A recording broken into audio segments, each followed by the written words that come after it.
So a couple of other things to just remember. So our coaching program, we just opened up a bunch of slots on Monday. So there should be plenty of slots open for you guys. We're going to open up more slots next week. A lot of people are kind of concerned about coaching because of issues of fit, or they worry like they're going to burden people, or that they're going to monopolize time, or they're not going to be able to connect with other people. And so one of the things that I want to remind you guys is that there's a huge selection bias that comes with our coaching program. What I mean by that is like, there aren't like randos in our coaching program. Our coaching program is y'all. It's the same group of people who, it's the same group of people who watch stream. So the goal of coaching, and especially group coaching, is to like connect you guys with each other and help you guys work through stuff together. So here's just a quick testimonial from our coaching program. I really enjoy being able to talk to someone. I don't really allow myself to talk to people about my issues, and just lifting the burden is great. Right? And I think that's kind of like a good testimonial, because I think part of the problem is that you guys don't allow yourselves to like be supported by other people, that you want support, but then you pull away. So let's hop in with Albert. You're going to have to forgive me. I'm a little bit flustered today, and it's been chaotic. Apparently, I doxed myself earlier. And then there's the van. That tends to happen sometimes. Yep. And then I saw my wife enter the van with a stranger, and then I was a little bit confused. So then I just literally got up and ran out to my front yard and left stream hanging. So I'm going to need a minute to compose myself. And maybe we can talk about my feelings today. Does that happen often? Do you ever get reverse therapized on your own streams? No, but that's the first time for everything, man. And given what appears to be your vast technical expertise and manual dexterity, maybe you can help me out for once. Yeah. You want to see something while you compose yourself? Absolutely, man. I think that'd be awesome. Have you seen a lot of magic or anything of that sort in your lifetime? Sort of, but I don't know about a lot.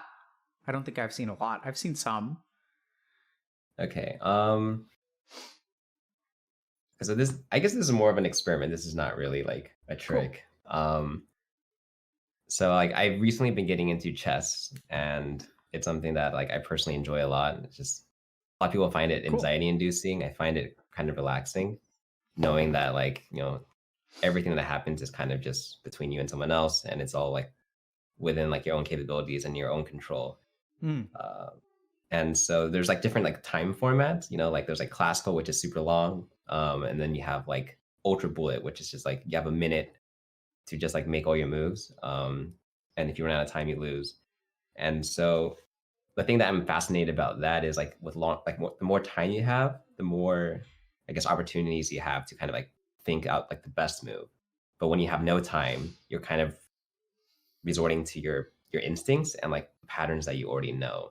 And so in a way, if you know someone really well, you can like predict what they're going to do, like when you like shorten that time or you add a time pressure to it. And so I've been like really fascinated with that idea as of late. And I've been working on something that I think speaks to that. Cool. So if you would indulge me for a second, I'm going to bring out a giant timer. Yeah. Okay. And so basically we're going to create a card under some time constraints. And I'm just going to ask you two like binary questions, like yes or no type of things, or red or blue, that kind of deal. But just to practice, I don't want you to think about your answers. You just say the first thing that comes to mind. And so we're going to do some unrelated things. All right. Pirates or ninjas? Pirates. Let's see. So ninjas. How about apples or oranges? Apples. Okay, interesting. And then do one more. Max PC? PC. PC. All right. Well, we're on Twitch, so it makes sense. Okay. So here I'm going to have a timer, and I'm just going to ask you a bunch of card-related questions. Okay. And I'll need you to use your imagination for this. Okay. Okay. And ready, set, go. In every deck of cards, there's two types of cards, numbers and pictures. What would you like, numbers or pictures? Numbers. Numbers? All right. So we're going to take the numbers and we're going to remove them out of the deck, leaving just the pictures. And there's the Jack, the Queen, and the King. Which one of those would you like? Just name one. King. King, and then name a suit. Spades. Spades. The King of Spades. And it took us 24 seconds to generate that card. Okay. And so I find it curious that you would end up on the King of Spades. So you notice that this deck has been sitting here the entire time, right? Yep. And I haven't touched it at all. I haven't gone near it. Yep. That's correct? Yep.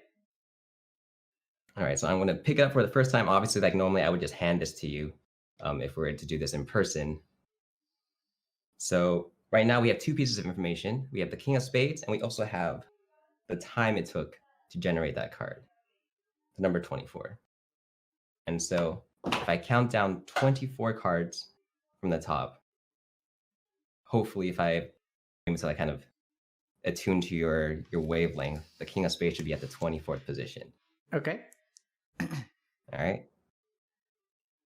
1, 2, 3, 4, 5, 6, 7, 8, 9, 10, 11, 12, 13, 14, 15, 16, 17, 18, 19, 20, 21, 22.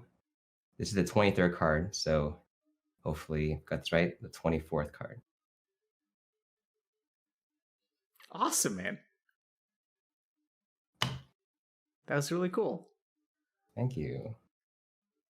All right, do you feel more at ease now? We're ready to... Yeah, so what was... why the pirates, apples, and ninjas? Or is that... I just wanted to, like...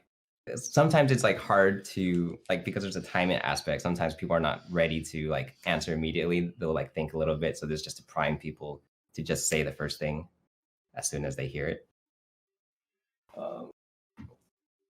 So that's really interesting. I'm just trying to think about, whether we should do a spoilerino. Nah. Okay, no spoilerino. Okay. But that's really cool. I really enjoyed your trick, Albert. Thank you. Honestly, I'm impressed because I can almost duplicate it. The one thing that I can't do is show the cards face up. That's what I can't figure out. So if the deck is face down, I think I could duplicate your trick. But I don't think I could do it. I don't know how you did it face up. That has me thinking. Yeah, anyway, that's fantastic, dude. I really like it. Thank you. So it sounds like you spend your time with creative pursuits?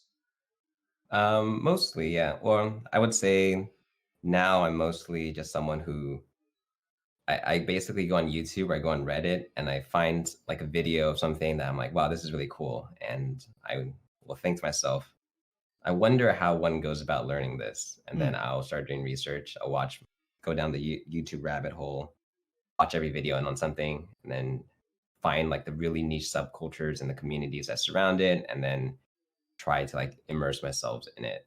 And so in a way, I'm more of like a collector of hobbies rather than like an expert at anything. Sure. Like I just like knowing how things are done and kind of like how far you can push a skill or a knowledge set. And you say you use the word now. So does that imply that it's changed for you recently?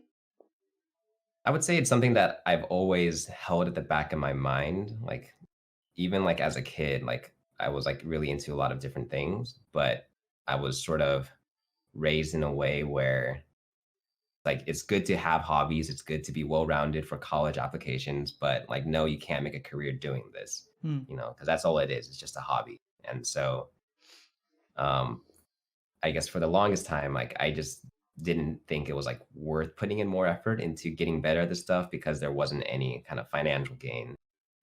It's just something that I would do for myself. And essentially like when things didn't work out in college and like I didn't end up going down a traditional path, I still like, well, music was the thing that I was studying or ended up switching to in college. And but I'm like, well, this is kind of difficult, and I don't know if I know how, if I'm ever going to be good enough to like be in an orchestra because I play the violin.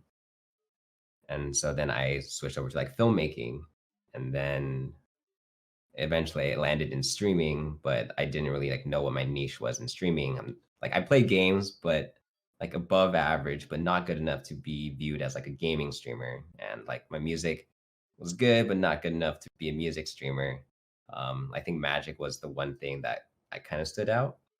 But even I think when you do like any performance art related thing on Twitch, you're always going to hit a wall where when you've oversaturated your audience with everything that you can do, then people lose interest because they've seen every trick you've done. You can only do so many variations of it before you will tap yourself dry.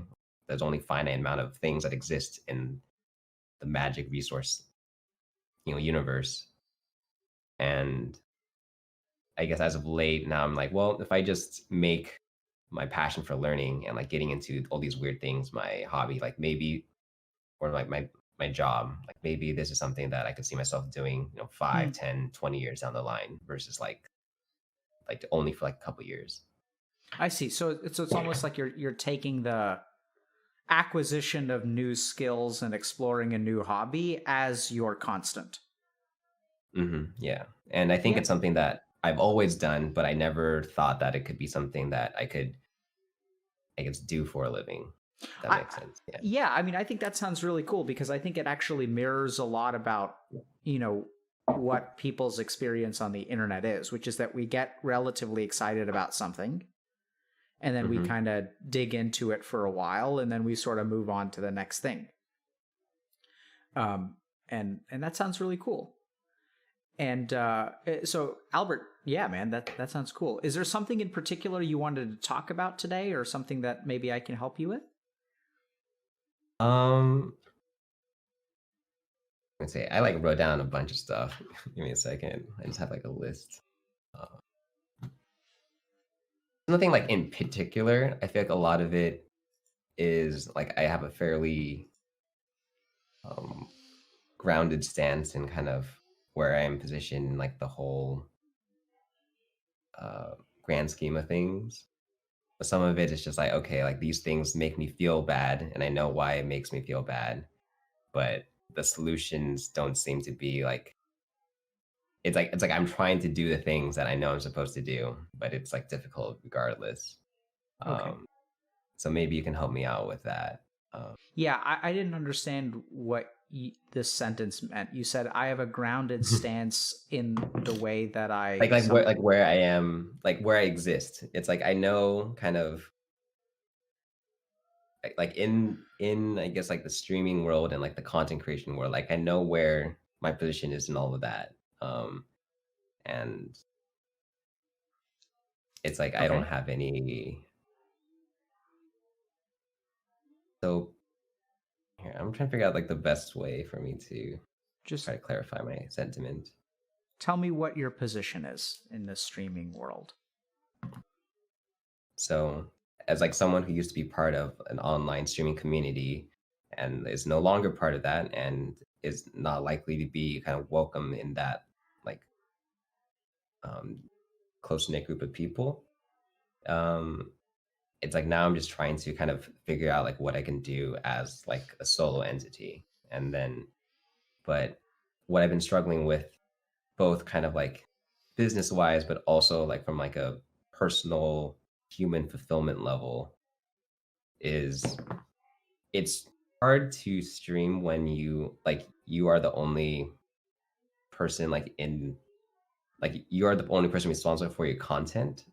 I think unlike YouTube videos where you have a lot of time to ideate and you have like editing and a lot of external things that you can do to spice up your content, with streaming you're doing long hours, and if you're not gaming, like you're essentially trying to market your life and like your interpersonal relationships, and that's like what people tune in to watch. And as someone who like doesn't really have that anymore. And also knowing that there's a lot of like people that I would normally want to reach out to or be friends with that I feel like are cut off to me. Um, it's been like a struggle trying to figure out how I can sustain myself and also kind of dealing with the loneliness of being kind of like on my own and doing my thing. Yeah, And I think, yeah, I mean, Albert, it sounds to me. Uh,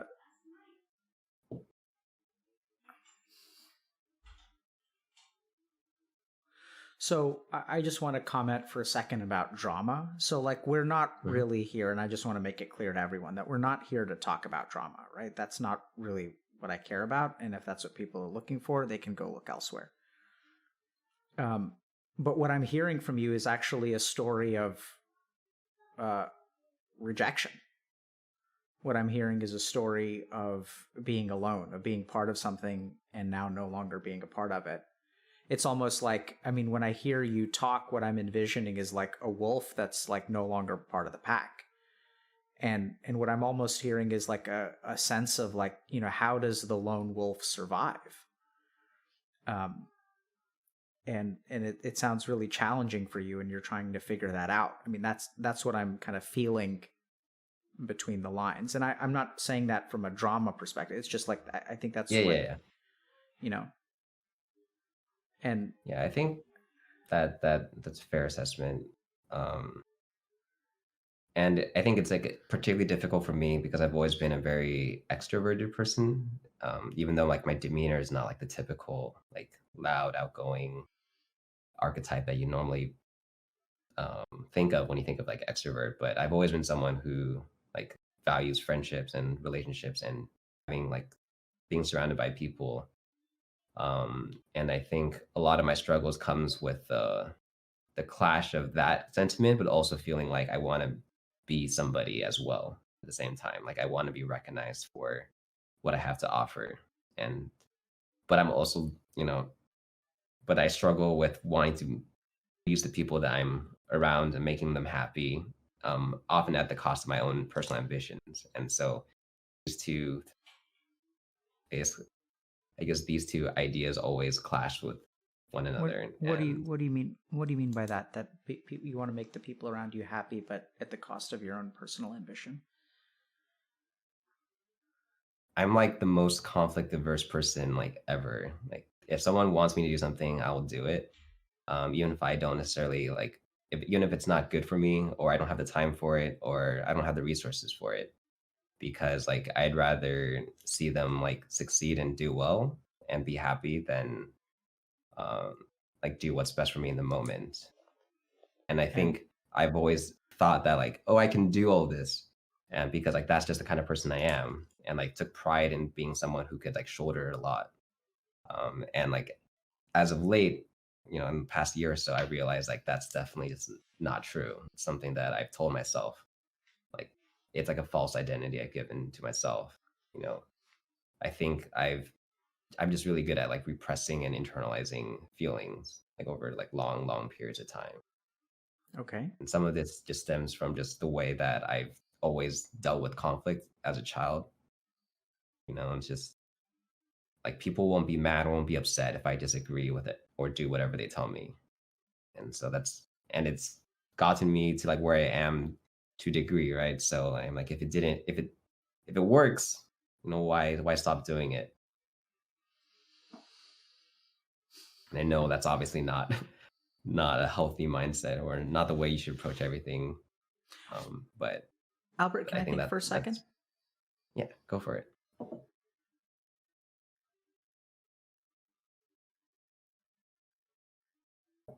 So my first thought is, boy, you've been doing a lot of thinking, haven't you? That's all I've had time to do. So That's all I've had time to do. Do I detect a little bit of frustration in that sentence? maybe not frustration, but just kind of acceptance. Um, I've had a lot of time off. I Cynicism. took a year.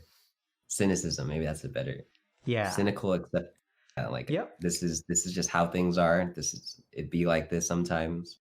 and I'm just trying to make the most out of it. Try Yeah. to. And there's a lot, right? You've thought, what are you feeling right now? At this current moment. Yep.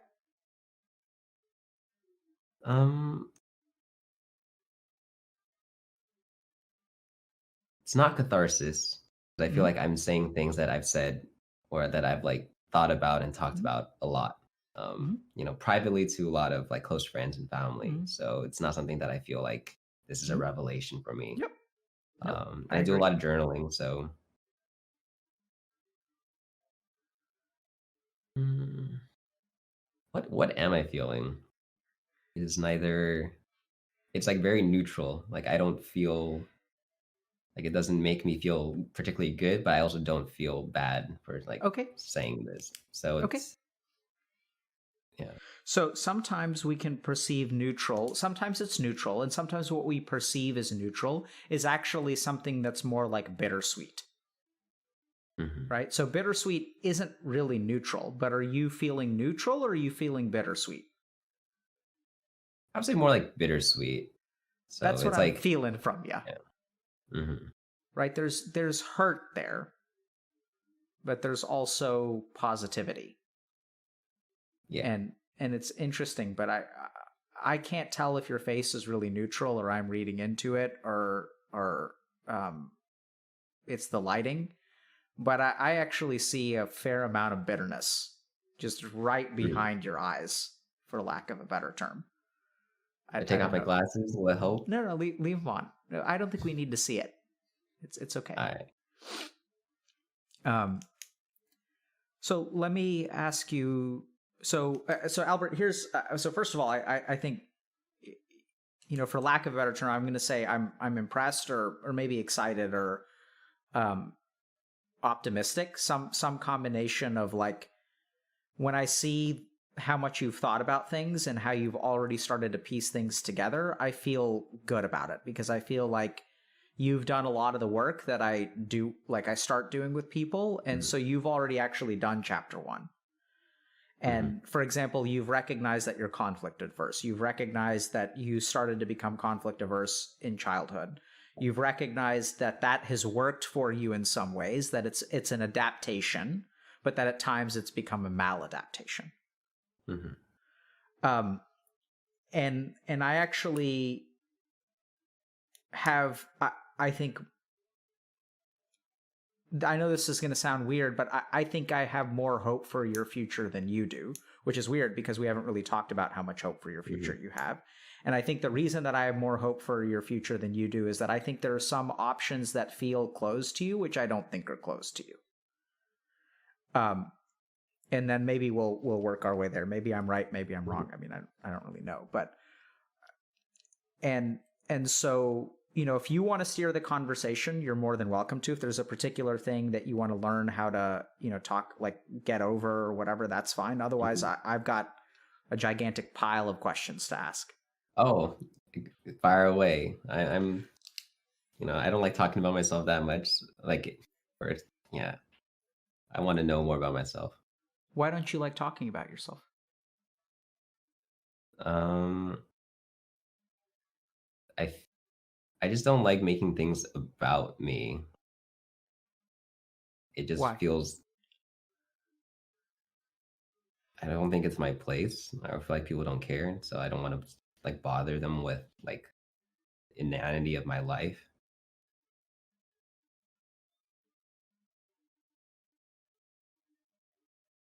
How long have you felt that way?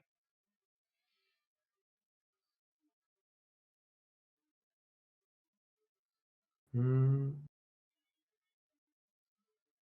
maybe since like middle school, I think. Yeah. Can you tell me about middle school? Mm,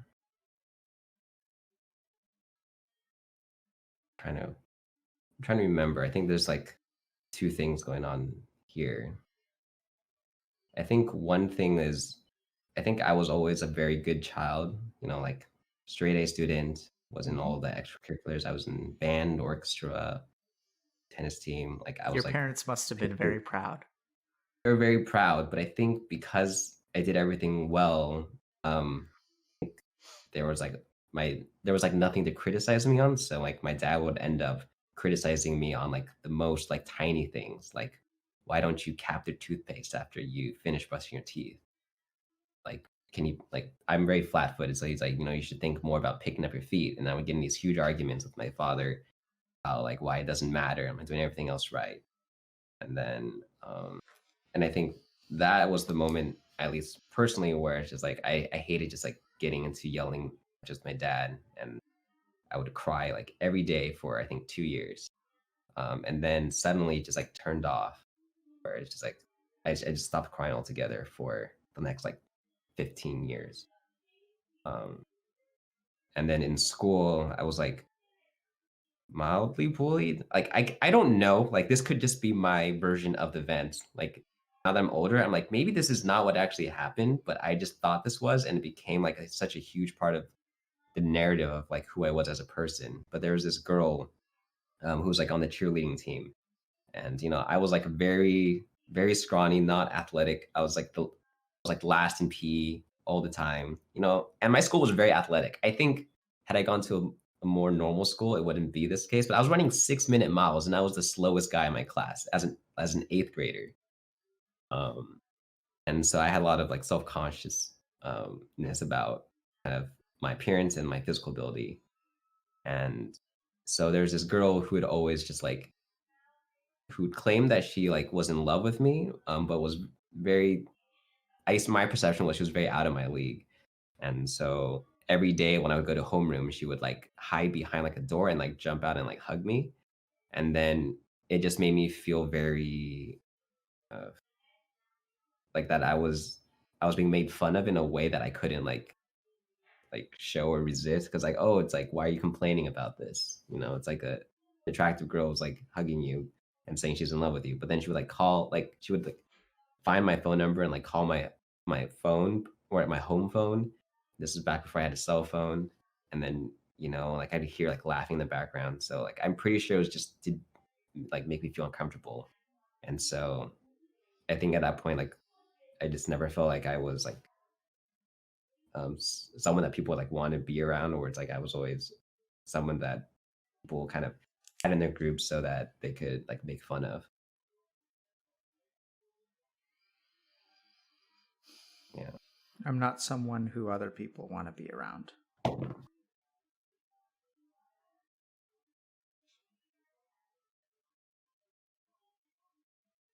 And I think that's partially why like I felt like the desire to like get into so many things because I wanted to like provide value, whether it's like music or magic or like any number of things. Hmm. So, what I'm hearing from you is that, if you could bring something to the table, then you would be worth caring about.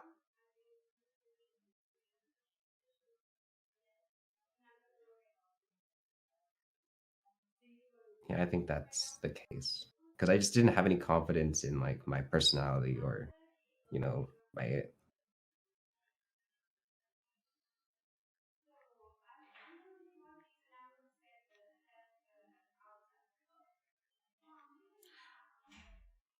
Are you okay just sitting for a second and just feeling what you're feeling, or do you want me to distract you? I'm good. I, Okay. I I like this feeling. What's this feeling? I think um I think just being able to like share something that has been bothering me for a while, so that feels good. And what I bothers think you, it's something Albert? that I just like being aware of like how much I like don't like myself. So, Albert, what's it like to be someone who other people don't want to be around and to be cut off from the pack?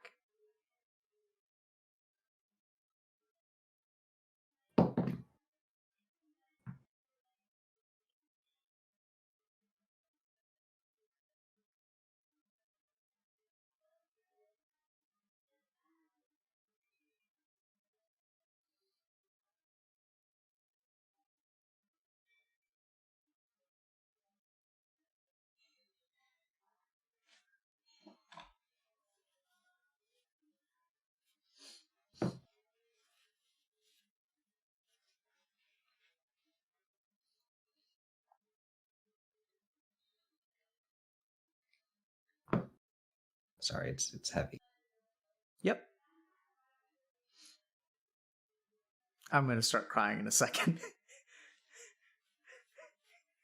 No, don't a lot of people start crying on this show? Do you cry sympathetically or I mean, empathetically? I cry Like a how lot. often does it I don't know about other people. Yeah. It's lonely for sure. And a lot of it has to do with like guilt.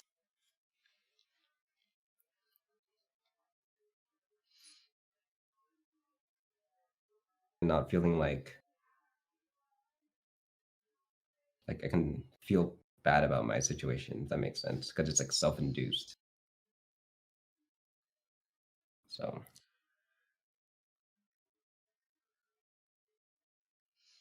Okay, Albert. I need you to let me know if you need. So I'm going to tell you something that we call coming up for air. Okay. So, sometimes we're going to get into heavy places, and then, if you need to come up for air, you let me know, and I'll like break the tension. So we'll, okay. Is there like a safe word? It's like I need air. I mean, so my standard with usually men is we make a dick joke. Oh, okay. Because usually penises are funny. Okay. And so I guess our safe word is going to be dick joke. Okay. But you just, you let me know. I mean, I can see that you're able to tolerate some of this, and I think we're making progress. But at the same time, it doesn't have to be. How can I say this? I imagine that you think that you are someone who has to be able to tolerate everything, right? And you can't come up for air. You won't let yourself come up for air. Because not coming up for air is the right thing to do. Yeah. Right? So just notice that, like even that. And so learn how to forgive yourself for not being able to do all this. Mm-hmm. And so I think maybe I'm going to have to use the safe word because I don't know if you're going to feel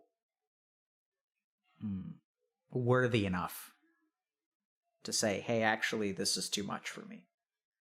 Mm-hmm. I think the thing that I struggle with is, or like regarding this particular idea is a lot of like the kind of things I'm going through right now.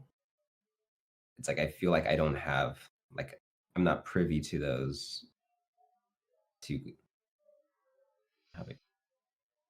it's like I'm not allowed to feel sadness or pain towards my own situation. Why not? Because it's like, I mean, because like I'm the one that created it, right? And so it's like, if it's like, well, if you didn't fuck up, then you wouldn't like be in this situation. So like, stop complaining, kind of deal. Yeah. And so like, I don't. So that's why I don't like talking about it, because I'm like, no one wants to hear someone talk about like how shitty they feel because of something that they did to like other people. Yeah, what I'm hearing you say is that you're not allowed to suffer because it's your fault. Well, that's how I feel, at least. Like I know it's not necessarily like it shouldn't be the case. I think everyone's how do you know that? Entitled. Where does that come from?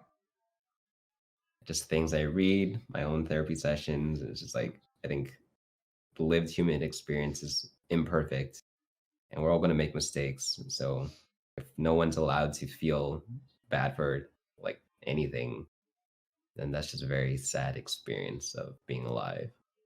Yeah, so that sounds philosophically wonderful to me. Tell me, why doesn't any of that shit apply to you? I think a lot of it ties into just like being like a internet figure and like having so much of like what I say or what I feel being judged through like the lenses of like thousands of people. It's like there's no winning, right? It's like if if I'm emotional, then it's like I'm trying to get sympathy. I'm trying to garner sympathy, and then that's manipulative. And if I like don't emote and I'm just very like stoic and very, like Then business-like, you're you're like this guy, cold. then you're cold. And so my solution is just I just don't use it. I just like I feel like I can't post anything that isn't like inherently valuable or good because people are just gonna like just like meme on me or shit on me, like twist whatever I say into like the context that they think, is like the most hurtful. And so like I know like that stuff hurts me, so I just don't use it. I will only just post my content and I will just like not read any of the comments and then So, just go about my day until like so I have something else to put Albert, out. I totally get that. I think social media, I would say, amplifies this. And at the same time, I think that you have been taking away your capacity to suffer long before any of these people on the internet ever showed up. And if we're talking about, really moving forward, it's about finding the origin of these things, right? What we're talking about is like, how does it feel to be the kid that all the other, and forgive me for being a little bit racist here, let me know if this is offensive, that all the other Asian kids hate because you're the kid that before they go to bed, their parents tell them, why can't you be more like Albert? Yeah. To be be you're fair, that I kid. I grew up in Fresno, so I was like one of the only Asian kids actually at the Okay. time. So my experience being an Indian kid was that, my parents always compared me to the other Indian kids, still do. and then the thing that's really bizarre about that is like, I'm like, Mom, what more do you want? I'm the kid that all the other parents are comparing to now. Like, and you're still like, I used to joke that I'm every Indian parent's dream and every Indian kid's nightmare. Yeah. And I think I was like that more generally speaking, just like on paper, I was like the textbook child, you know. Um, yeah. And so, Albert, what does it feel like to be the textbook child and have your dad be unhappy with you? What is it it's like like not to... knowing. Yeah. Go ahead, sorry. It's like not knowing what you can do to be better. And so it's just like at a loss. And like I think at the time I felt like no matter what I did to like improve, like there would just be something else that was missing. Like there's this never ending list of things that like, why aren't you like better at this, or why aren't you doing this better? And a lot of it wasn't even like at this point it was never about academics, because the academics, like Sure. before I went to college, and where like I realized like that didn't matter as much as I used to think, like I had never gotten anything below like 100 on anything, because our school offered a lot of extra credit for kids who like needed it. So like if I ever got below 100%, I would like beat myself up, like not like in a self-harm kind of way, but more like, yeah, like emotionally I And would like punish myself. what would you do to yourself? I don't know, like sometimes I would not speak for like a week because I was so upset. And what made you upset? That I like made a mistake. And whose fault is it? And so, how did you treat yourself when you fucked it up, Albert? You got a 99. Yeah, just not happy. Yeah, and it became like a thing where like then my friends would make fun of me for not getting 100 as well. Like I had so, And but when they they thought it made was in good fun, but it reinforced, like they were doing it jokingly, but then I think for me it reinforced that idea. And so when people on the internet say things about you, what does it do to you? I guess it's more like what I know it'll do to me, because I really have not read anything. Good. Good. What do So you the know way it'll that do to you? um, I think, at least from like, so what happens is my close friends will like spoon feed me stuff, right? They'll be like, all right, this is like maybe the worst kind of thing people are saying. And this is like generally people are like saying these nice things, right? And then because I want to know, like, even if I don't want to know the specifics, I want to know the general sentiment. But usually the stuff that like hurts the most are not the like single and like fuck you or go die. Like those ones, I know it takes a certain kind of person to like be in a place in their lives where like they can type that to like a random nobody that they don't know, Mm-hmm. right? It's like that stuff doesn't bother me at all. It's like the people who are writing like long essays trying to like psychoanalyze me from like the comfort of their own homes. And I think sometimes like there's like glints of truth and like that stuff hurts. Or the other ones where it's like I know it's like just straight up false, but it sounds convincing enough that I feel like I'm being misinterpreted. And I think I have this deep fear, not of like owning up to my mistakes, but being misunderstood or like not feeling like people have the wrong impression of me, but believing that to be the case. And but I know there's nothing I can do or say to like convince them otherwise. It's just like a futile battle. Where did you learn that convincing people who had the wrong impression of you was futile? Um, I'm trying to think about it in my actual day to day life, but the internet, I just feel like that's just the general sentiment where like, if people are determined to hate you, like no matter what you put out, what you say, they're going to feel that way until something in their own life shifts. I mean, it sounds to me Because like you're like, talking about your dad again. Not to overly psychoanalyze you because I oh, hate doing that shit, right? Because I'm just envisioning like, like who did you feel you are? Who did you try to be? And what did your dad see? mhm, Right? He just refuses to see like not just straight A's, hundreds across the board, baby. And then he chooses to pick a fight. I mean, it's so misunderstood. It's so mhm, disconnected. It's so judged. And then I'd say that somewhere in there your dad would also say things. If I had to hypothesize, I mean, I don't mean to say this is all mhm. about your dad, but like, I mean, come on. I mean, Like yeah, I'd a also say lot of that, our yeah. I mean, I'd say a lot of things like probably like you knew 90% of what he was saying was like wrong, and like you're like, Dad, what? It's just a fucking toothpaste cap, right? yeah, And you would tell yourself that 90% of the time. mhm, But then 10% of the time he'd say something that would stick,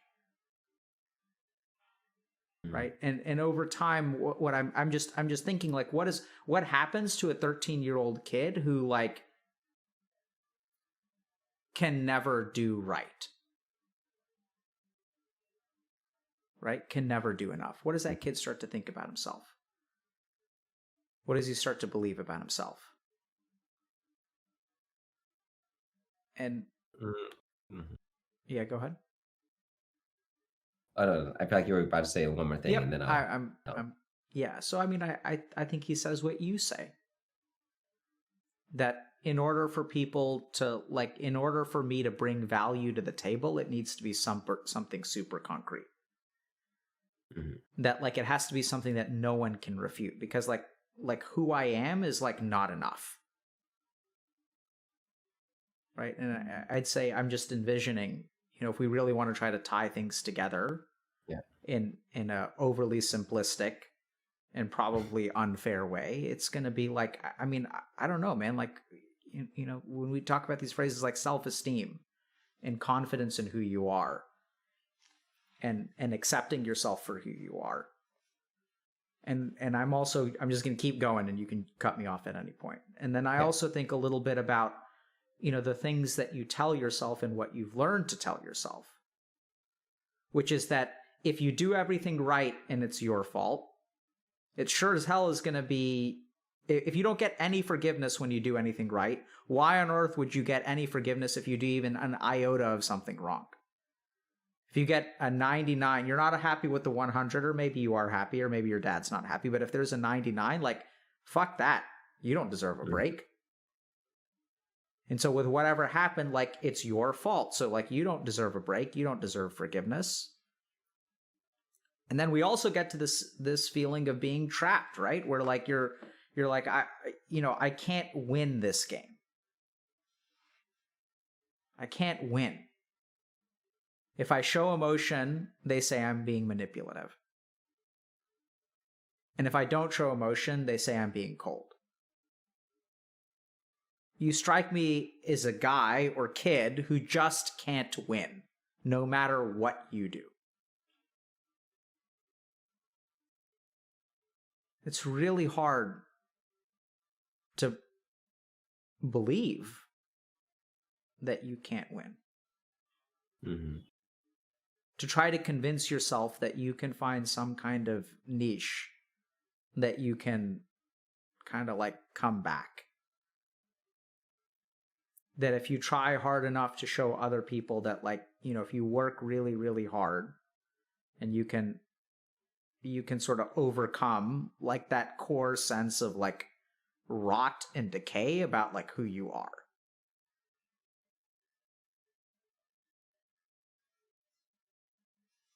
And that's hard, man. It's a hard way to live life. So despite being so fucking pessimistic with my imagery, the reason I'm hopeful for you, Albert, is because I think you actually are wrong. I think you're not rot and decay. I hope so. And I think you have value. And I think that for a long time, there haven't, and it sounds like you've had people around you who try to teach you that, but I fundamentally don't think that, I just don't think you're a piece of shit. I think the reason that you heard giggling in the background when that girl called you is because her friends put her up to it, and she's like, if you like him, call him. And then she calls you, and then her friends are giggling in the background because she's calling you. I don't think it's an elaborate, joke that they're making fun of you. I think that's what teenage girls do when they put their friends up to calling their crushes. Mm. I wouldn't know, though. I never got one of those phone calls when I was Yeah. Anyway, I came up for air there at the end. Mm-hmm. I can tell, yeah. Yeah. Appreciate it.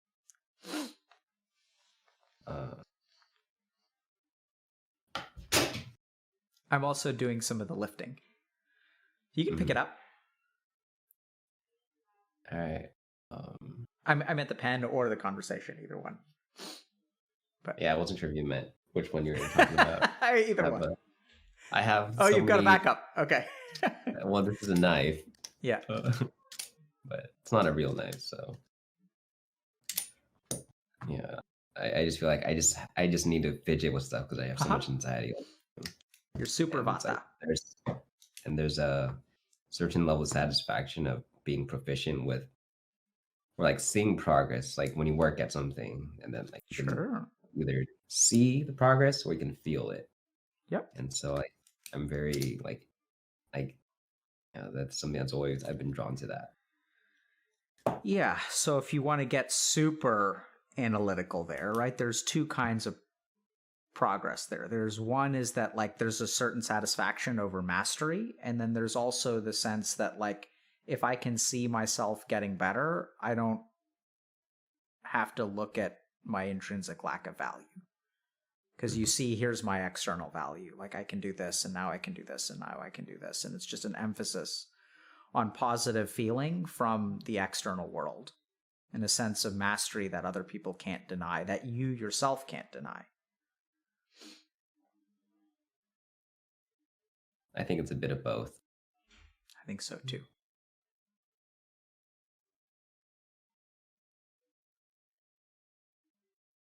Do you want to, I know you were about to say something and then you let me continue. So I don't know if you want to share anything or. I'm trying to see if there's any like tangent points or like further things. Cause like, yeah,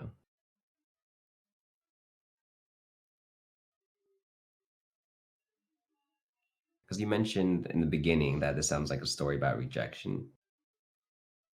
And like, I think a lot of, or the way that I perceived a lot of my life is just like a series of rejections and a lot of both like personally, but also like objectively not getting to the college that I wanted, or, like having like a lot of, um, like putting myself out there and like for crushes, whatever, and like being rejected, or job opportunities. So I think I focus a lot on those as like kind of like defining moments in my life, rather than kind of maybe the things I have accomplished. And like I know this to be the case, but it's like my brain just goes there. Hmm?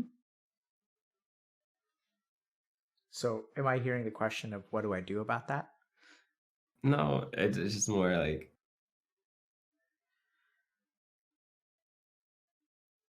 Well,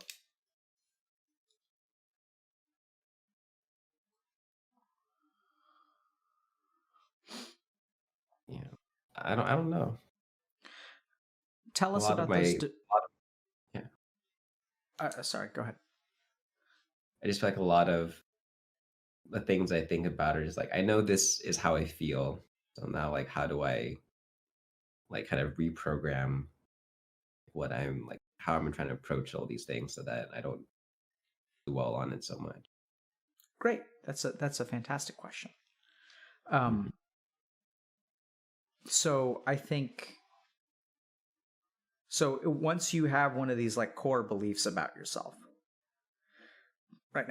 I think your rejection sensitivity comes because Albert, what I see is within you there's a war between what you know shouldn't be true and what you believe about yourself. Right? Like you can look at your life, and when you're tranquil and you're level-headed, you can say, I've accomplished a lot. I'm a good person.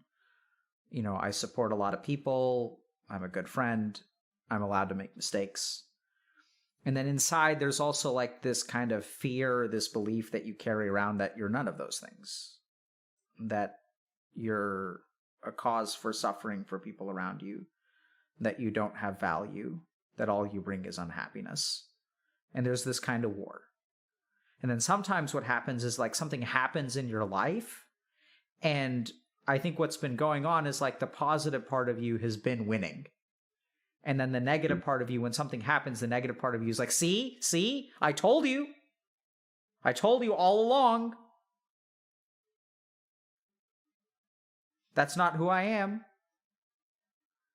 And so what do you do with that, right? What do you do when you when you have that voice inside you that tells you that, that you're not worth it, and that you're not a good person, and that unless you bring something concrete to the table, unless you can make people smile or laugh with magic tricks, that you're not worth being around? How do you deal with that? It's a good question. So I'm going to give you kind of like a 2 or 3 part answer, and it's going to be a little bit academic. Okay. The first is I that, like academic stuff. yeah, safe territory. Uses our mind, not our heart. So the first thing is that each of these emotional insults is an unprocessed trauma, or something that I would call a samskar.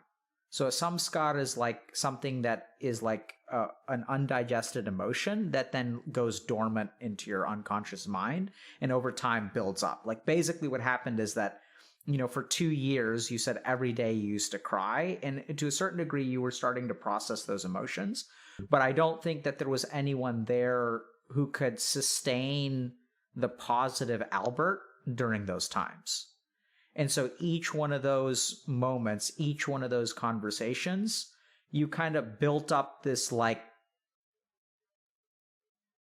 portal that would spawn like negative thoughts and feelings. And so the problem right now is that you've got that portal in your unconscious, and it spawns these thoughts, right? Like literally, if you look at the nature that the mind works, it's like you're going about your day, and it's like literally something just spawns in your mind. Right? It's weird. Mm-hmm. It's like a bubble machine that's just like generating these like thoughts about you. And so you can kind of acknowledge that you shouldn't have those thoughts, but that machine is in there. That belief is in there. And as long as that belief is there, it's going to start generating these thoughts. So then the question is, okay, what do you do about it? One way is through emotional processing. So that's like doing something like therapy where you go and you talk about these things and you cry. And then like when you cry, you feel a little bit better. The main thing is that the samskar gets digested a little bit, gets digested. And if you do that work for a while, one day you'll kind of be free from it. So that's kind of like a psychological approach, a therapy approach. The other thing that I'd say, which I think is going to terrify the shit out of you, is that I think that there's like a spiritual or karmic approach. And I think what that means is like actually going and like having conversations with the people that you've wronged. Recognizing that like, although you're a wolf who's been cut from the pack, there is a certain peace that comes from resolving that. And what I mean by resolving that is like going and like having conversations with people. And if you want to be a part of that group again, if you miss that group, if there's a rupture between you and someone that you care about, you try to fix that. Now, fixing it doesn't mean practically like rejoining something, I'm not talking about business. What I'm talking about is like a karmic debt, right? Of like going back and trying to like make things right with people. And I think there's an immense amount of strength. And then also acknowledging that like, and this is the thing, is that until you try that, you're carrying it. And if someone says, fuck you, I never want to see you again, you can at least be a little bit calm with yourself that like you tried, right? And if they don't want to forgive you, and that's like totally fine, but like you fucked up and I tried to make it up to you. And if you don't want me to make it up to you, that's entirely your choice, and I can respect that. But I can also respect myself a little bit because I tried to fix it. And I think this is where, frankly, I think this is like where, honestly, sometimes I kind of differ from my colleagues, because the thing about therapy is they tell you, I'm about to diss therapy, but I think it's sort of true. What we're taught as therapists, what we're trained to do as therapists is to work in the room, right? We're going to come and we're going to talk about your feelings, but you never have to really do anything outside of the room. That's the whole scope of therapy. And there's a part of me that says that like, ultimately, you have to do things outside of that room. You have to do more than emotionally process. You have to take action. And I think we leave something really important behind when we don't try to take action. And I'd say, Albert, if you've made a mistake in your life, it's not about whether you get to feel or whatever. It's about like trying to fucking fix it, man.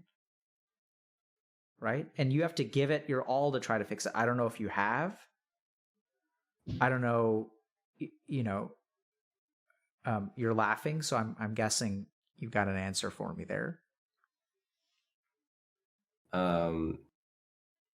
I think I've done as much as I could, like in a reasonable way. So it's like, I think I've already done that. And so now it's like, now that I know like the position of how things are, it's like now I'm trying to just deal with like moving forward as like myself, if that makes sense. Sure. And so it wasn't like I like stopped talking to everyone and just like, all right, like I tried having those like conversations, and then it's just like kind of like, this is just how it's going to be, and then so like and then live our separate lives kind of deal. Yeah. So do you feel at peace with that?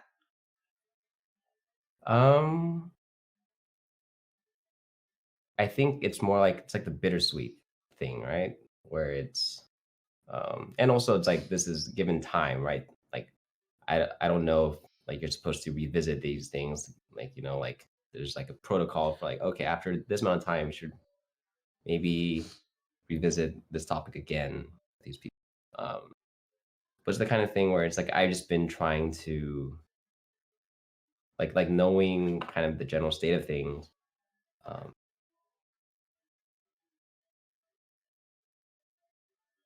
kind of being okay and like making new connections and trying to not be so tied up with, I guess, past relationships, and try to like make new ones that I know like at least there is more of a reciprocity in terms of like kind of the I guess emotional labor and kind of time spent.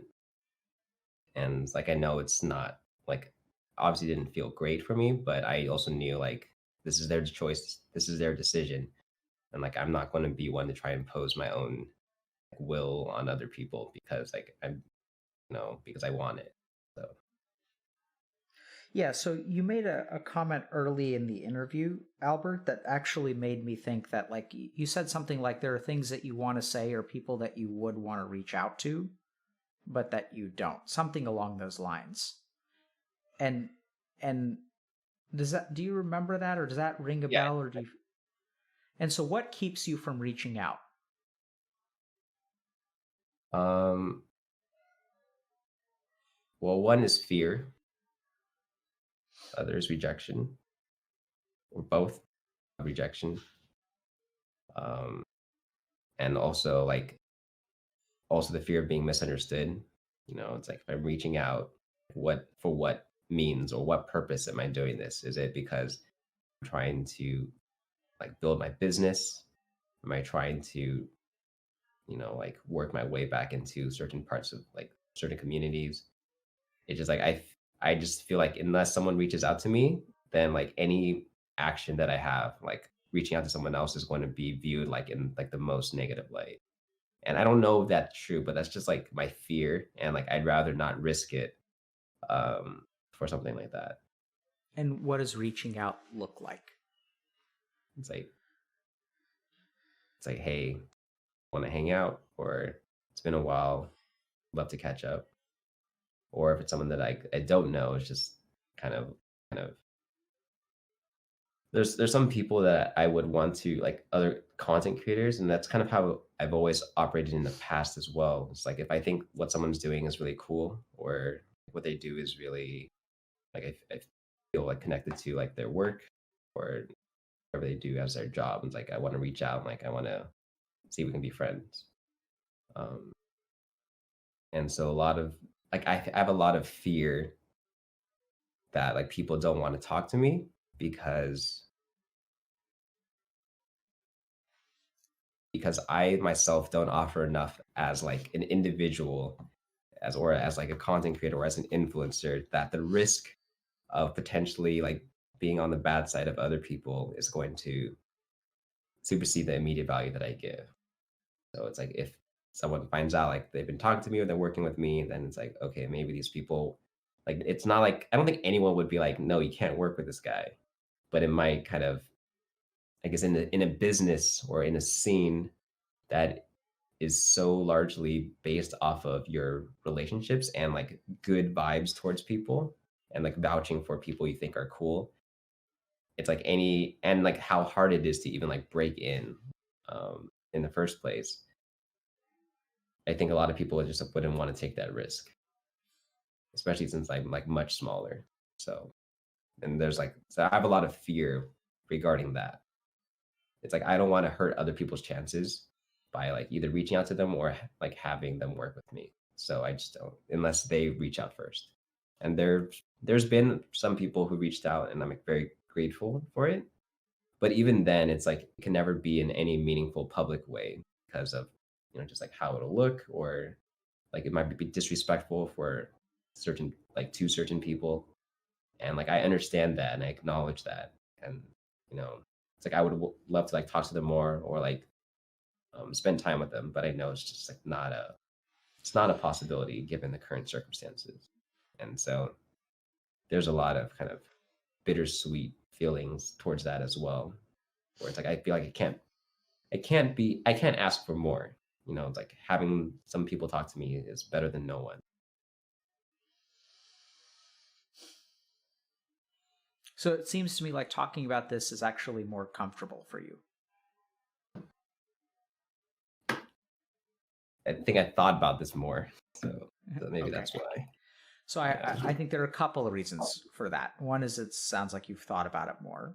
The second is that I think this is more from the present, whereas a lot of the heavy emotion I think is like some scars from the past, right? These are like thoughts and beliefs like I'm not someone who other people want to be around. Like I think you've felt that way for a long time.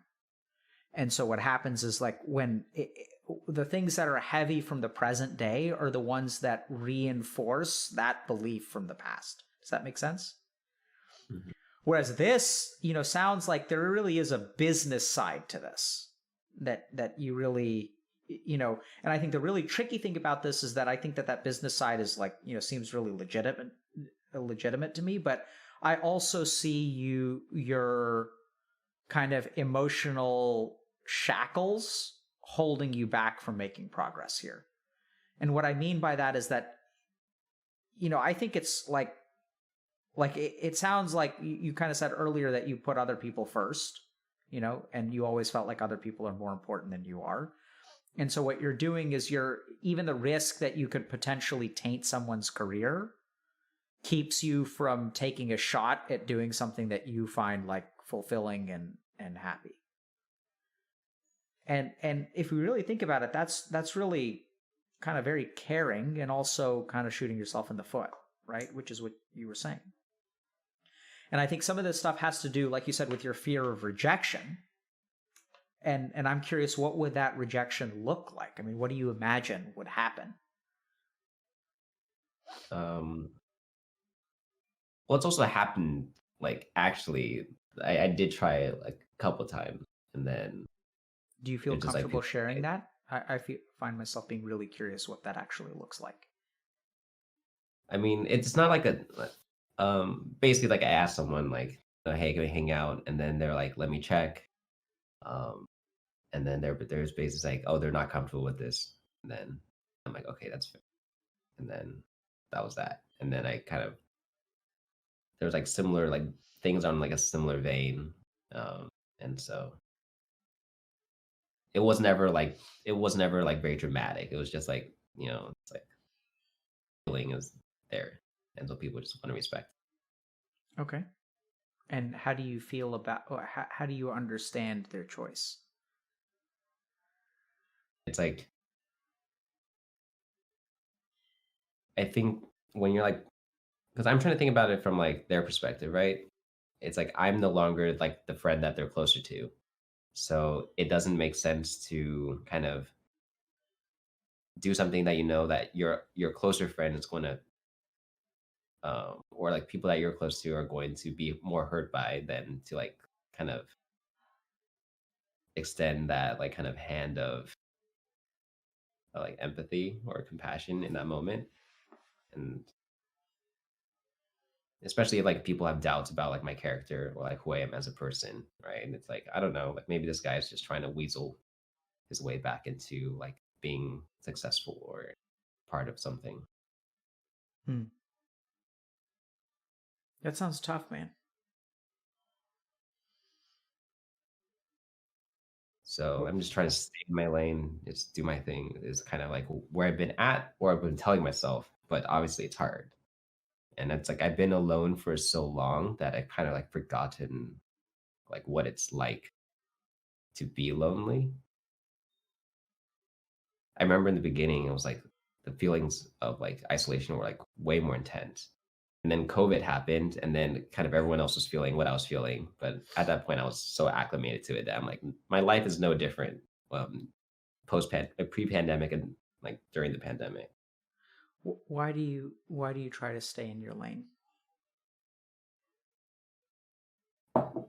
because I feel like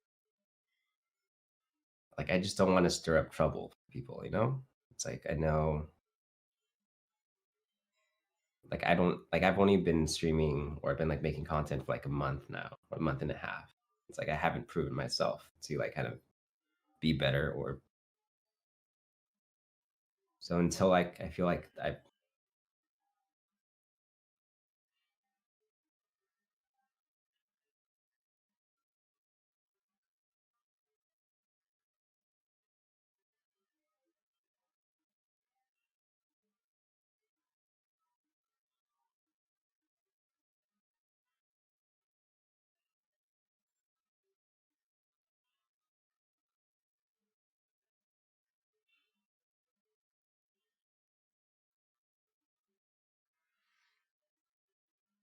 Seems to me like you want to feel worthy again.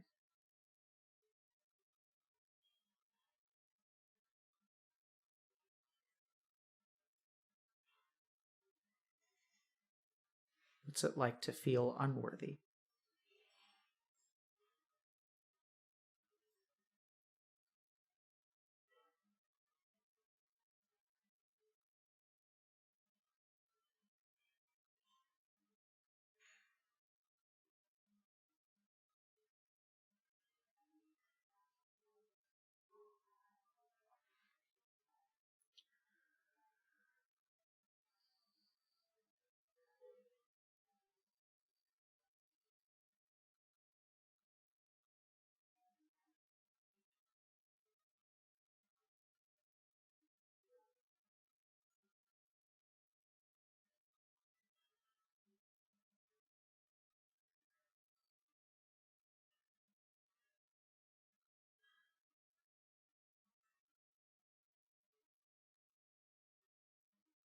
Not great for that's for sure.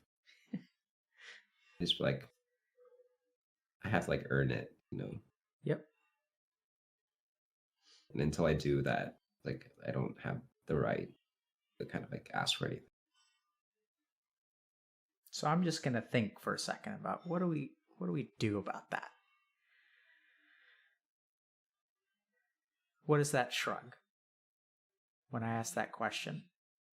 And it's like I don't know.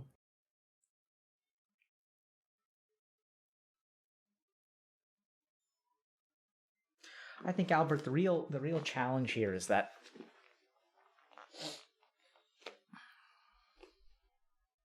the real challenge is that I honestly think that your road forward is not alone. And I think here's, we do this to ourselves sometimes where we think like, I'm going to face the rest of the world once I know I'm worth it, right? Once I know I'm ready. It's kind of like, I'm going to take the SAT or like, once I know I'm going to like get a good score, I'm going to practice really hard. I'm going to stay in my lane. I'm going to fix myself. And then I will unleash myself upon the world. I'll re-enter once I know that I'm going to be like, okay, right? Once I have something to bring to the table. There's a lot of what I would call paralytic security there.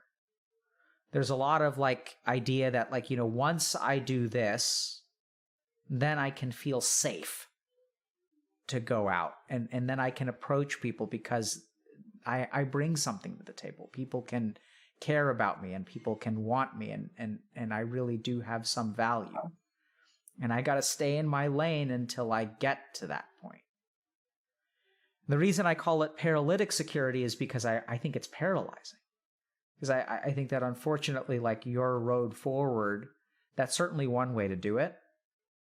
Right. And I'm not saying that's the only way to do it. But I mean, there's a part of me that says that, you got to fix what's broken. And what I'm hearing over and over and over again is not that you're going to teach yourself that you have value. Like what you've missed and what's missing in your life is not your own perception of your value. It's other people giving you value. And that's the damnedest thing. That's the really, really hard thing is that sometimes in life, we always think that healing is something that I can do. Right? I can heal myself. I can go to therapy. I can talk about my emotions and stuff like that. But I mean, I hate to say it, man, but sometimes in life, the fastest way to get better is actually depends on other people. And it can be incredibly terrifying to roll those dice. Right? And I think that something tells me that if you can, and I think you have to a certain degree, but if you can keep on actually showing them, because you have to show them your imperfect self, and you have to give them a chance to accept that, because here's the problem, is that if you stay in your lane and you assure yourself that you bring value to the table, and then you show it to them and they accept you, what are they accepting? They're accepting the magic tricks. They're not accepting you. Right? And this is what's really got you stuck, is that you've figured out this solution. You figured out this thing that if I do something that other people can't refuse, then they'll accept me. But that's where you shoot yourself in the foot, because then the only thing you're truly doing is reinforcing that they're not accepting you. They're accepting the Rubik's Cube or the magic trick or the whatever, right? And so bizarrely, what it does is it reinforces the idea that you're not worth it. And the real antidote to that is to show people the half-formed thing, right? To show people the incomplete thing, to show people the vulnerable thing, to show people yourself, which you're terrified that they're not going to accept. The magic is that when you show people those things and they do accept you, then it's going to be really, really confusing and really, really difficult. Because you're just going to be like, what the fuck? Like, I don't understand why this person is showing me value. I mean, we saw it with your, that girl who was in love with you. You're like, I don't understand what this person can possibly see in me. And that's exactly what you need to encounter over and over and over again. Right? You need to be just really fucking confused that people think that you have value as a person. That you have value outside of making them feel better and putting them first. You need a lot of confusion in terms of like why are these people hanging out with me? I don't do anything for them. I'm small. Why do they care about me? I don't deserve to be cared for. And there's a part of me that honestly says that's your road forward. I mean, like, it's hard. It's going to require courage on a level that I don't know if you've ever found in yourself or realized that you have. But I think it's in there. I think it's buried. But I don't think you realize that you have it. I don't think you realize that you are a strong person and you don't need to prove that to anyone. I think your strength built up each day of those 2 years that you cried on a daily basis. And it's in there. Right? Because you kind of survived, and to even extent you thrived, and then you made mistakes. And not to say that you shouldn't accept responsibility, but I think it's probably worthwhile also thinking about and learning to forgive yourself for why you made those mistakes. And we haven't really talked about that, and I don't know if we're going to, because that skirts a little bit close to drama. But if I had to venture, we don't even need to talk about it. I can toss out a couple hypotheses. That sometimes we do things to not disappoint other people.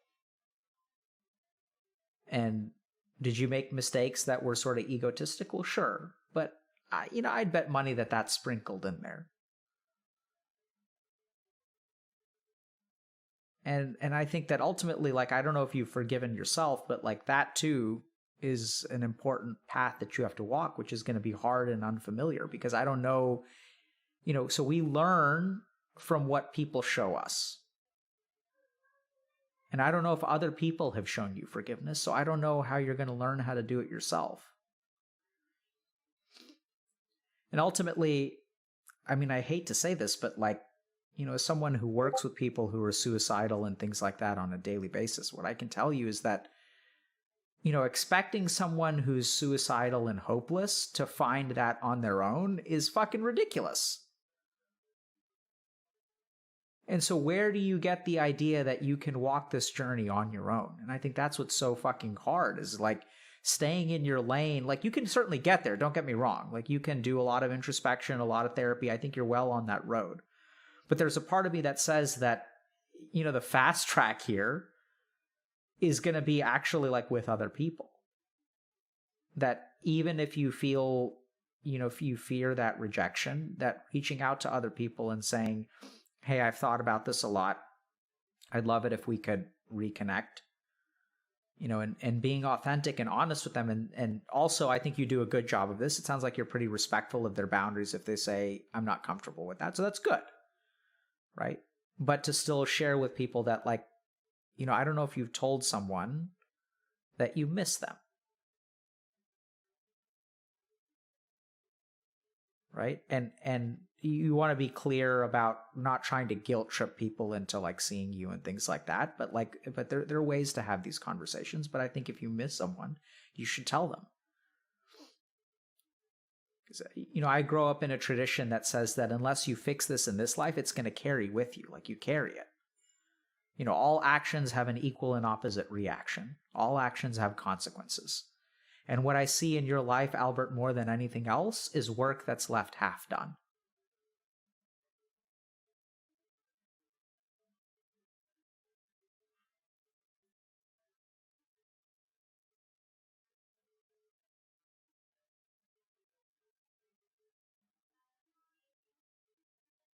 Say that's fair.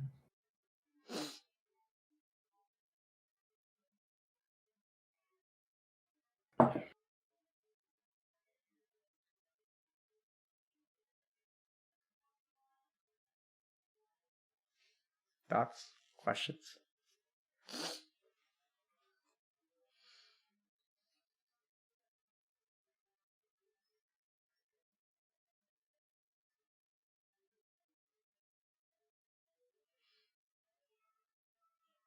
I guess maybe more fears. Good. Very good. I mean, there's also like the question, right? It's like,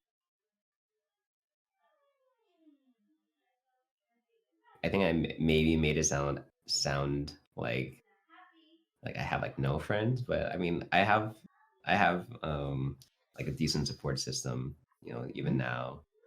Um, it's just like I think maybe what I miss most is having like a centralized friend group, which I realize now is less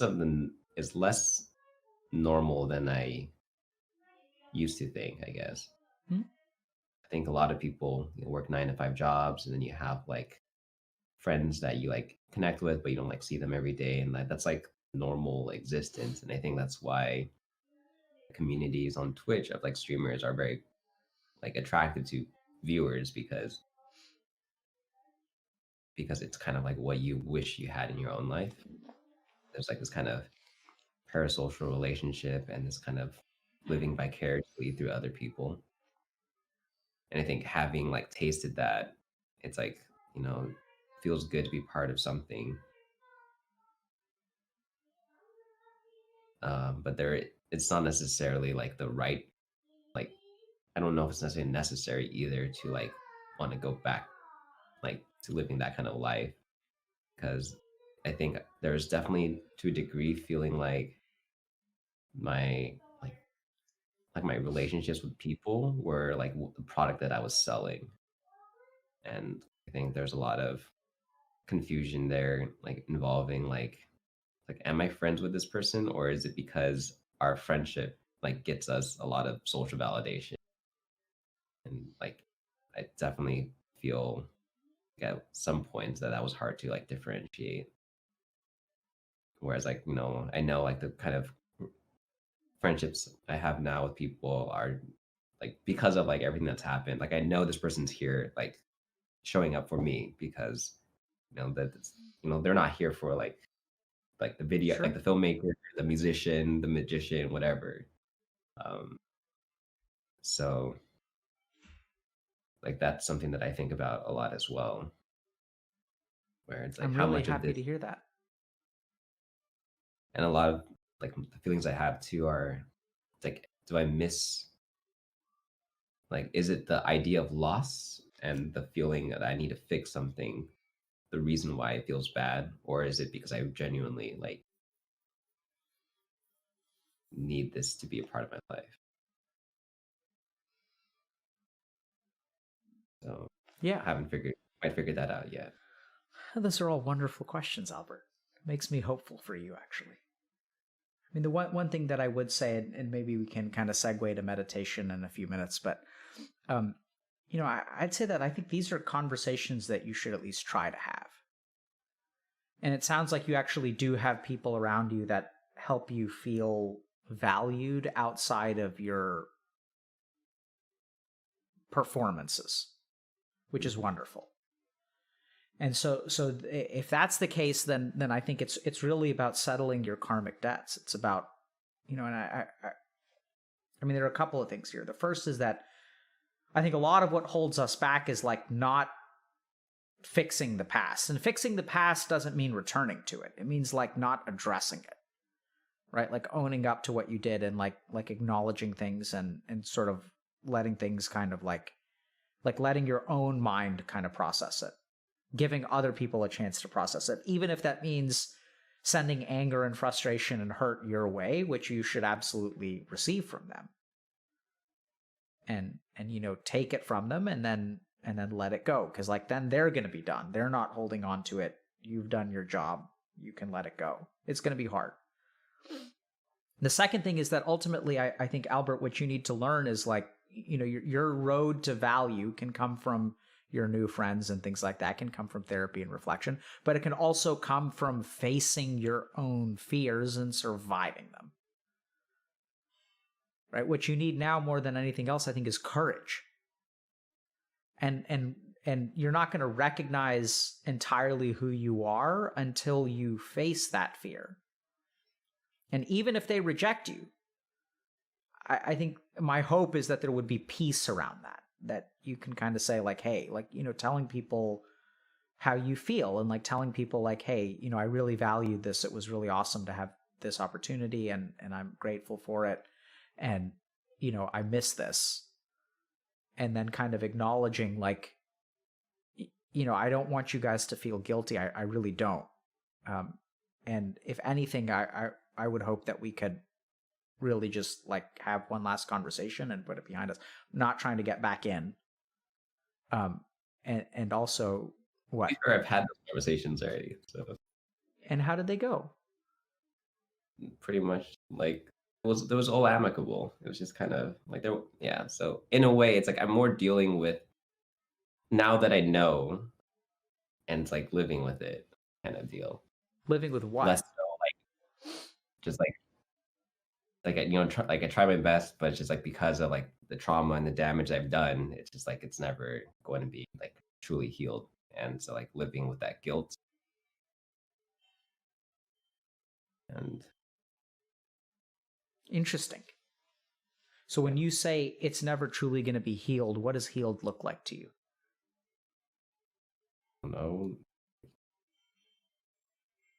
Like for me, it's like I like when I even just go on the platform like Twitch, it's like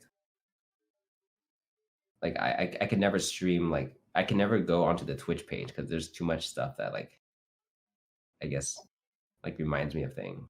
And like so I just and I'm sure like it goes both ways, right?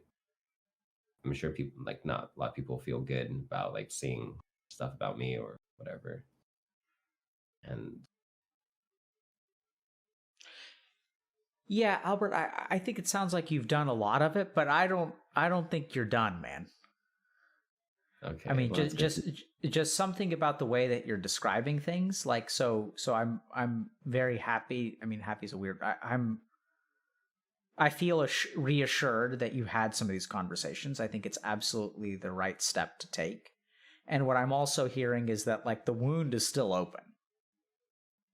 And I don't know what that conversation looks like, but you know, and maybe it isn't a conversation. Maybe it's more on your end, but like it sounds to me like you've done a lot of work on your own in the last year. And I don't know when you had those conversations. But you know, sometimes it's worth revisiting a conversation, especially if it's open. Like sometimes one conversation, and I don't know, I'm not assuming you just had one, but you know, sometimes it takes a lot of conversations to put things behind you. And I don't know. I mean, do you feel like you've been forgiven by the people that you've hurt?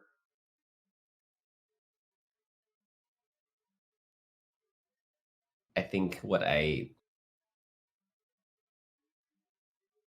think these are two separate things. Like what I've been told, like directly, and like what I perceive to be the sentiment are two different things. Okay. So let's acknowledge for a moment that like you don't deserve forgiveness. Okay. So what I mean by that is like, I think this is a really common misconception, but forgiveness is something that the aggrieved party gets to give or not give. You're not entitled to it. And even moving past that, I know it sounds kind of weird, but even if you never get forgiven, I think that's okay, as long as you know that it's never going to happen. and that this person is like, then you can still move past it. You can say, I fucked up in a way that's going to be irreparable for the rest of my life. So be it. Let me accept it and let me move on. I think never being forgiven is okay. Being forgiven is better. But the hard thing is being in that middle space where you don't really know. Right? And there's a part of me, I mean, like, really, Albert, it sounds like you're holding on to a lot of this stuff. And some of it, maybe I'm just focusing on this. I don't know why, but there's a part of me that, I think it kind of comes back from this like image from the beginning of like you're a wolf that's been cut from the pack. And it's hard to be in that position.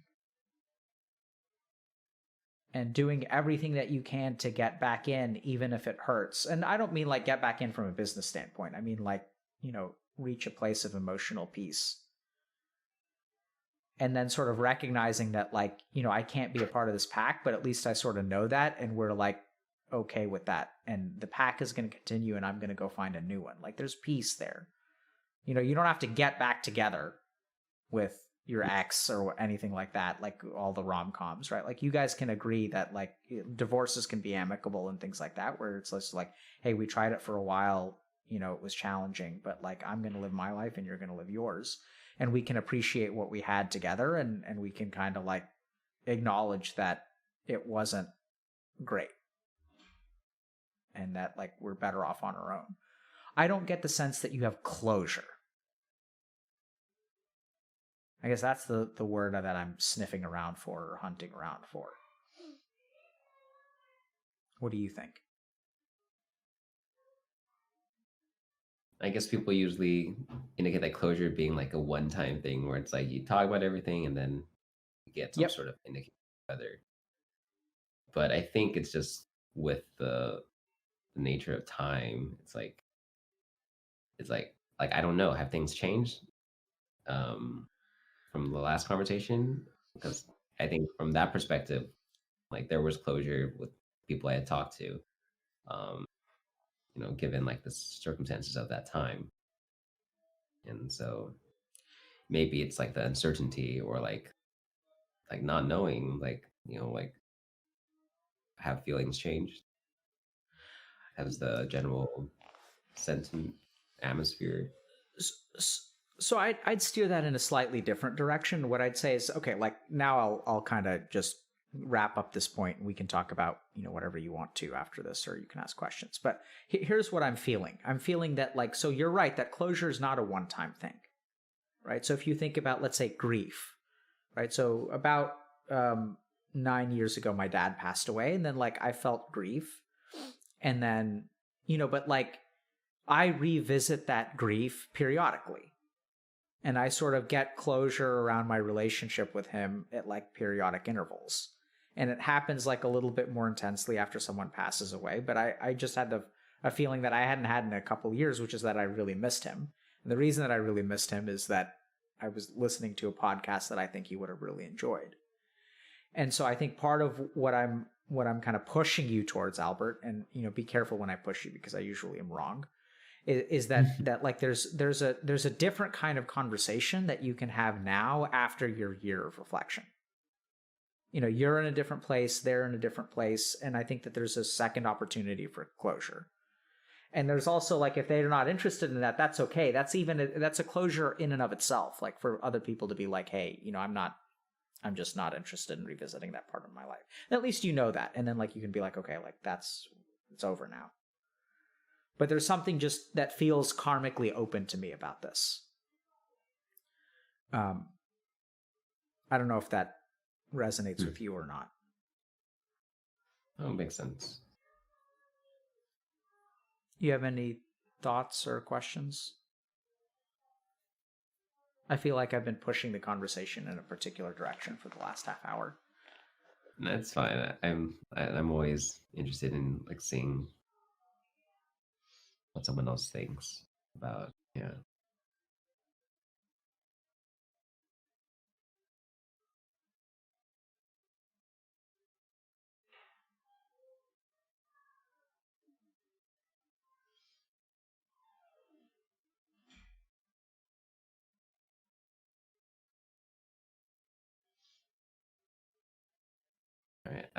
don't have any questions about it That's in okay. particular. It's totally fine.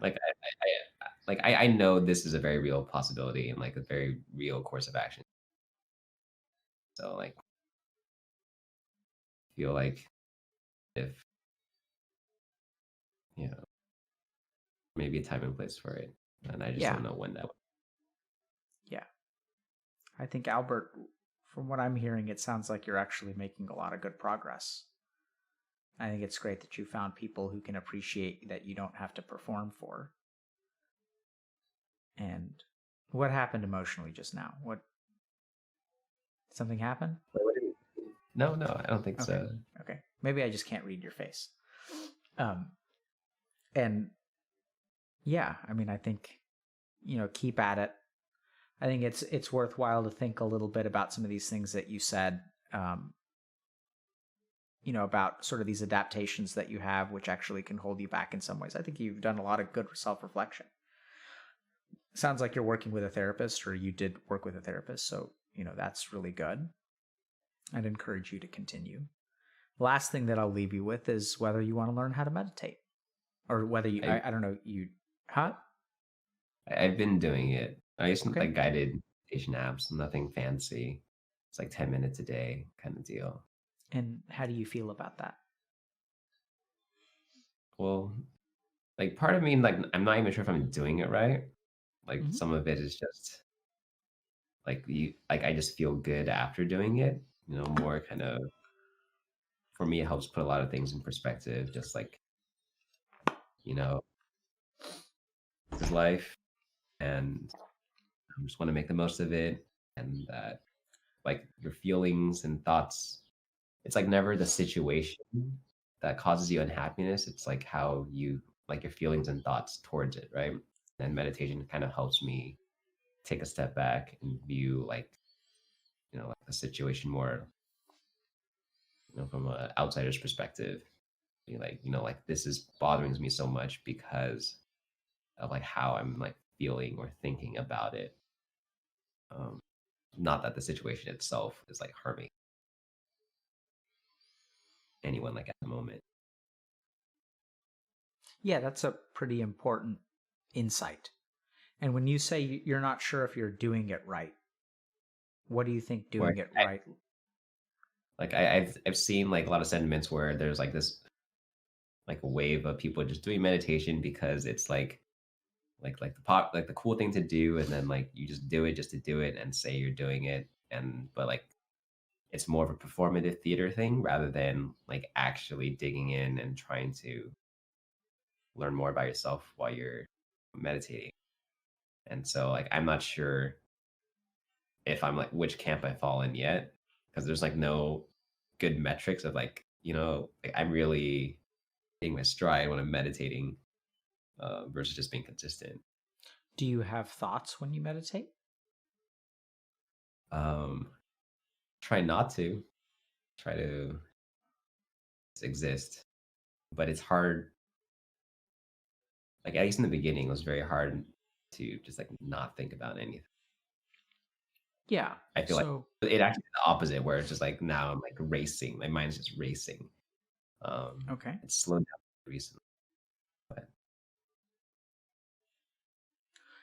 If meditation could change one thing about your life, what would you want it to change? I just want to be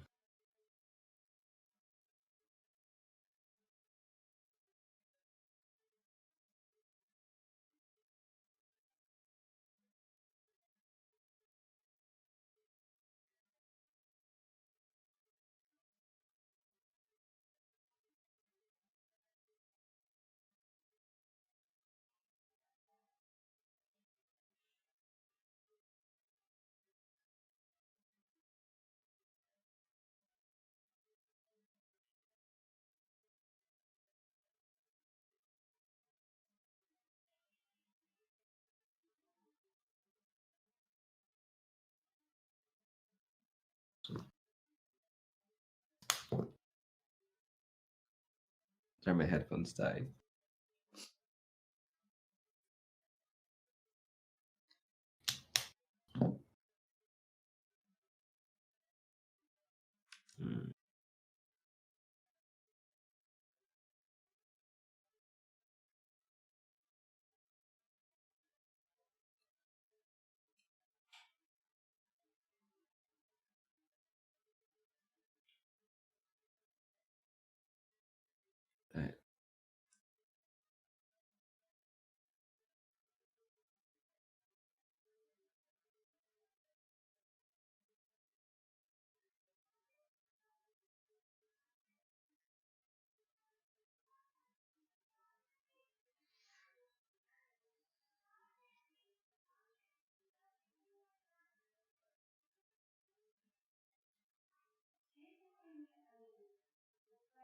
I I just want to.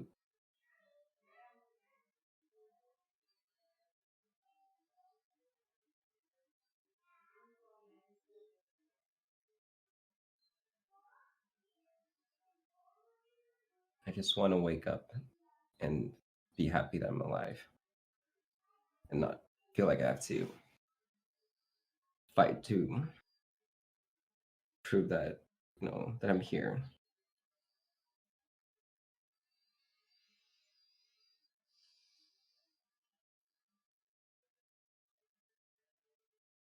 Or whatever that takes to be at peace with that.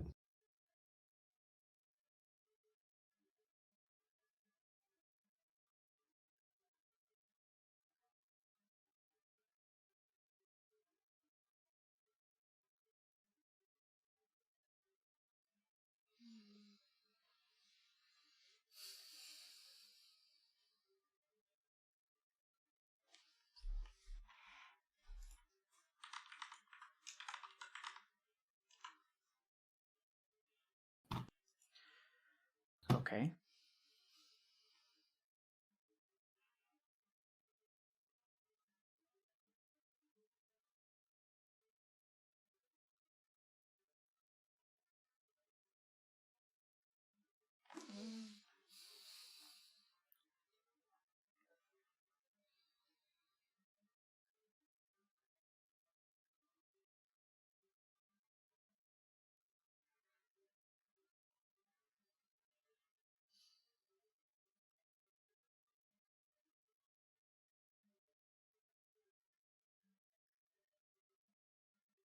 So I'm going to ask you to do something, okay? I want you to sit up straight. This is going to be a two-parter. Two-parter in the sense that once you do this for a while, I'm going to teach you. So this meditation technique has to be taught in at least two parts, okay?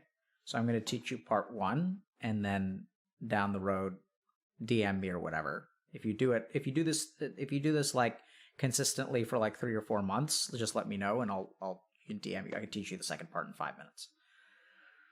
But I want you to. I'm going to say something, so it's going to be a piece of a mantra, but I want you to focus on. I'm going to teach you one piece of it today. I want you to focus on the generation of sound and feeling in your body. You play music, violin, you said? Do you sing? Not really. Okay, great. So I want you to focus on the sound that it creates, okay? And focus on it in your body. So what I want you to do is chant vum, vum, vum, vum, vum, vum, vum. Okay, so close your eyes and focus on the sound generation, and you can be loud about it, okay? Neck straight. Bum, bum, bum, bum, bum, bum, bum, bum, Okay, now bum, less emphasis on the M and more emphasis on the first half. bum, bum, Vum, bum, vum, vum, vum. bum, bum, bum, bum, Good. bum, Now tell me what bum. you feel when you chant that. Feel kind of a reverberation kind of here, Okay. and then kind of sound generation the va sound like here, and it kind of goes from here. That's Okay. So I'm going to give you a little bit of direction. That's great. So focus on the vibration. And what I really want you to do is notice where the vibration starts from and where it ends. Okay. So practice again. Do like 9 rounds. vum, vum, vum, vum, vum, vum, vum, vum, boom, boom, boom, boom, boom, boom, boom, boom, boom, boom, What do you boom. notice about where it starts and where it ends? Mm.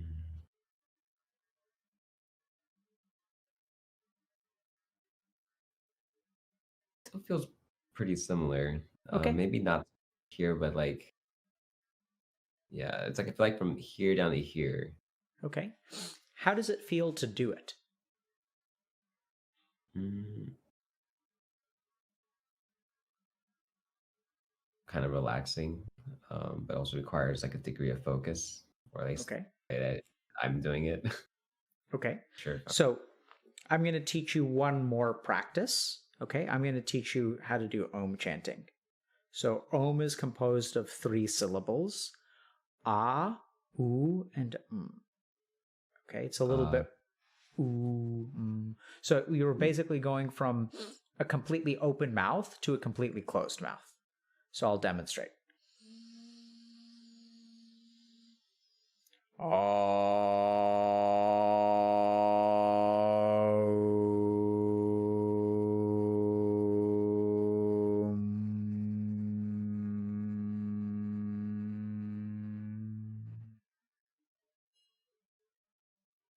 Got it?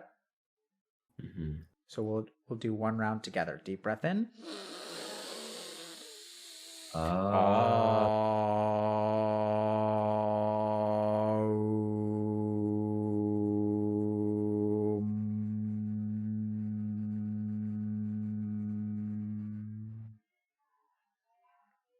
Okay. All right. Did you feel that? yeah. We're going to do 5 rounds together. Okay. Or 5, let's do 7 breaths together. Okay. So let's do 5 rounds together. And what I want you to do after the I 5th. can't hear you anymore. Did something happen? Oh, yeah. I'm sorry. I switched to push to talk. So what I want you to do is we're going to do 5 rounds together. And when we finish, I want you to sit in the silence after the 5th round and just keep your eyes closed for about 60 seconds. I'll prompt you when it's time to come back, okay? Okay. Okay. So, deep breath in.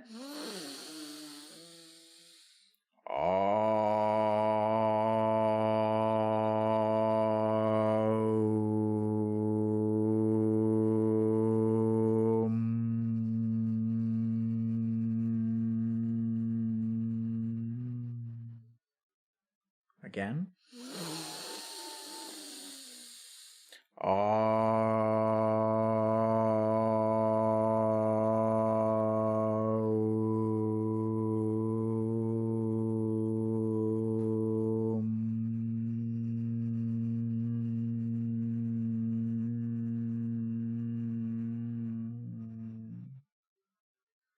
Deep breath in.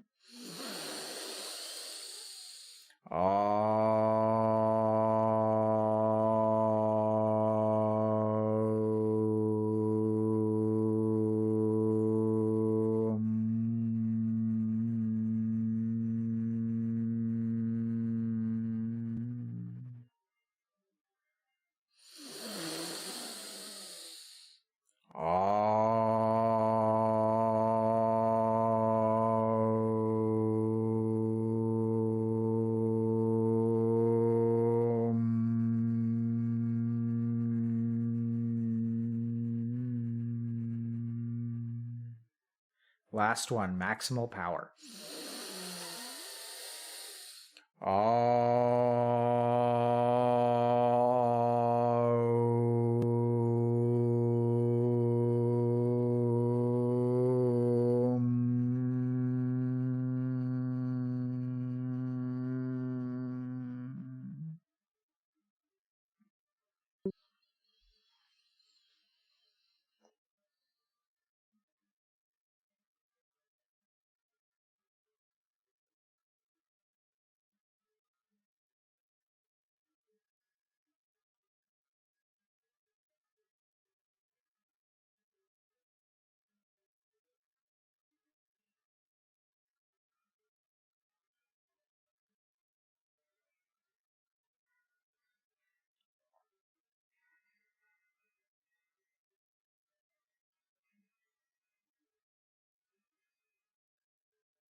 When you're ready, go ahead and come on back.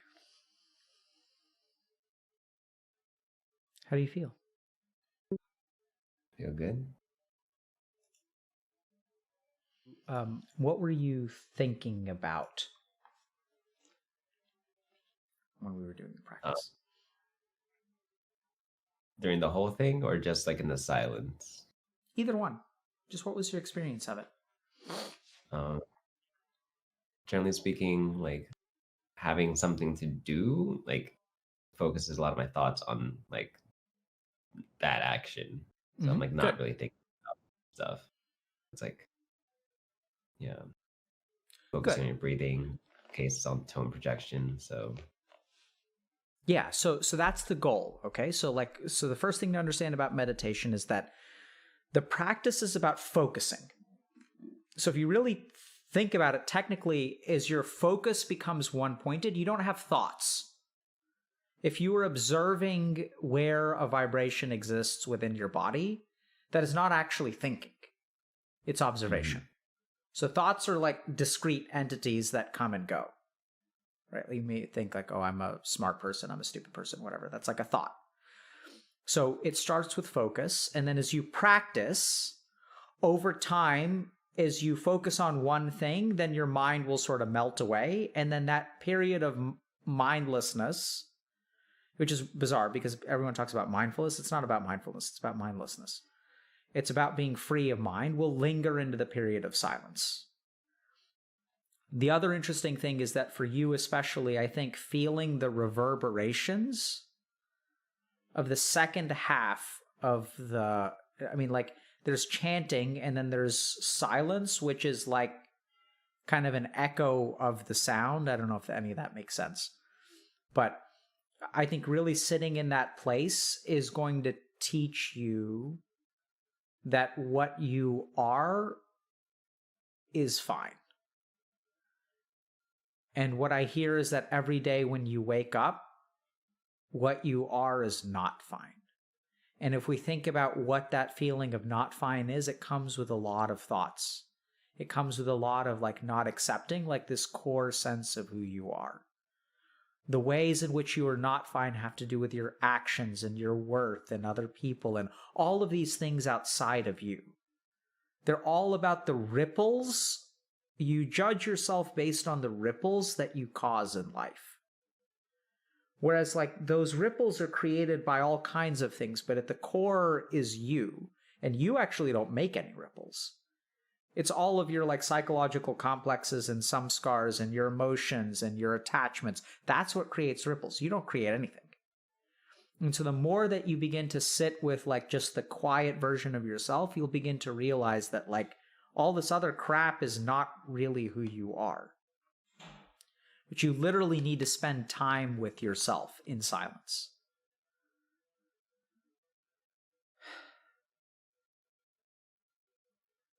One last thing I want. Oh, yeah. The last thing that I want to say, Albert, is that the other thing that you need is shuddhi.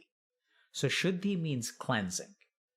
What I get from you is that you're polluted by a lot of your thoughts, a lot of your actions. You hold on to things that make you not be able to see who you are.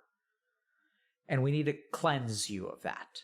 So the last thing that I'm going to do, and I've tried to avoid doing this on stream because it has a religious connotation to it. Are you religious? I am not. Okay. I'm going to send you something called a kirtan. So a kirtan is a religious Hindu song.